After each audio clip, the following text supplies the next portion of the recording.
oracle once came to Laius, king of Thebes, that he should perish by his own son's hands. When therefore a son was born to him, he gave the infant to his chief shepherd to expose on Mount Kithaion. But the tender-hearted rustic gave the babe instead to a wandering herdsman of Polybus, the king of Corinth. Years later, a reputed son of Polybus, Oedipus by name, fearing an oracle which doomed him to slay his father and wed his mother, fled from Corinth, that so he might escape his dreadful fate. A marriage Jocasta then dreads. He gouges his eyes. It's all nasty. Now other years have passed, and his sons and daughters have been born to the royal pair. But now a dreadful pestilence afflicts the state. Oedipus has sent Creon to consult the oracle, to learn the cause and seek the means of deliverance from the scourge. And while he meets his messenger's returns, the murky dawn still finds him grieving for his kingdom's wretched plight.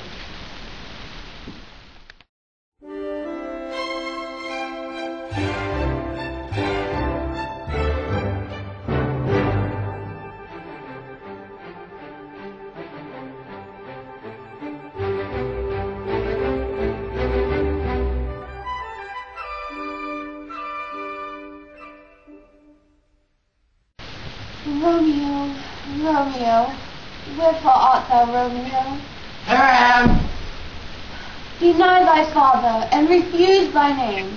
Or, if thou wilt not, be but sworn my love, and I'll no longer be a Capulet. 'Tis but thy name that is my enemy. Thou art thyself, though not a Montague. Montague? Who's Montague? What's Montague? It is nor hand, nor foot, nor arm, nor face, nor any other part belonging to a man. What about the leg? Oh, being some other name. What's in a name? That which we call a rose by any other name which not as sweet. I prefer violets. So Romeo, were he not Romeo called, retain that dear perfection which he owes. Nobody's perfect. Without that title, Romeo doth thy name, and for that thy name, which is no part of thee, take all myself. Modern English translation, please. Will you shush?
I'm not dead. I'm not dead yet.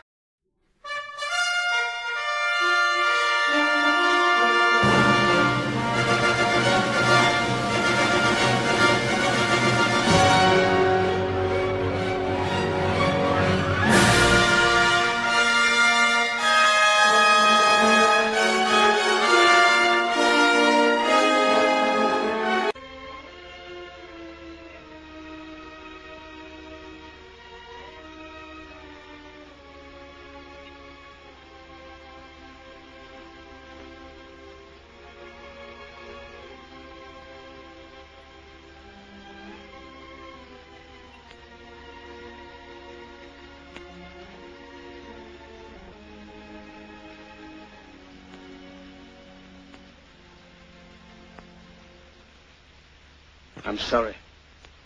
But I don't want to be an emperor. That's not my business.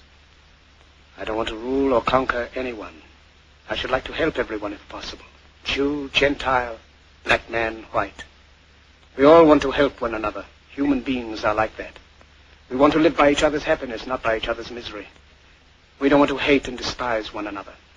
In this world there's room for everyone, and the good earth is rich and can provide for everyone.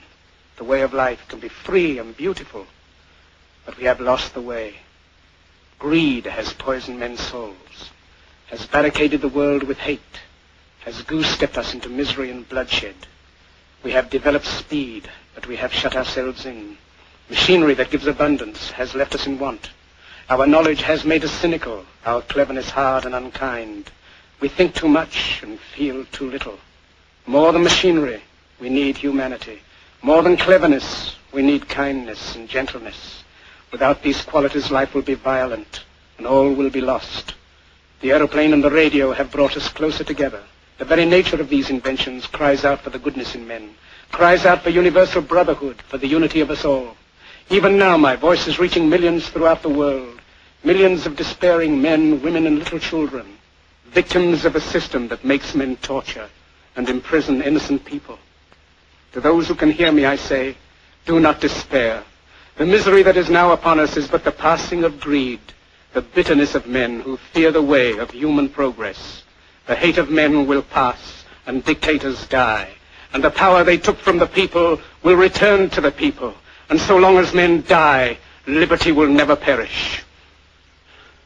Soldiers, don't give yourselves to brutes, men who despise you, enslave you, who regiment your lives, tell you what to do, what to think, and what to feel, who drill you, diet you, treat you like cattle, use you as cannon fodder.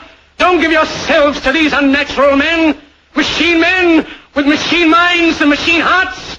You are not machines. You are not cattle. You are men. You have the love of humanity in your hearts. You don't hate. Only the unloved hate. The unloved and the unnatural. Soldiers, don't fight for slavery. Fight for liberty. In the 17th chapter of St. Luke it is written, the kingdom of God is within man, not one man nor a group of men, but in all men, in you. You, the people, have the power to create machines, the power to create happiness. You, the people, have the power to make this life free and beautiful, to make this life a wonderful adventure. Then in the name of democracy, let us use that power. Let us all unite. Let us fight for a new world, a decent world, that will give men a chance to work, that will give youth a future and old age a security. By the promise of these things, brutes have risen to power, but they lie. They do not fulfill that promise. They never will. Dictators free themselves, but they enslave the people. Now let us fight to fulfill that promise. Let us fight to free the world, to do away with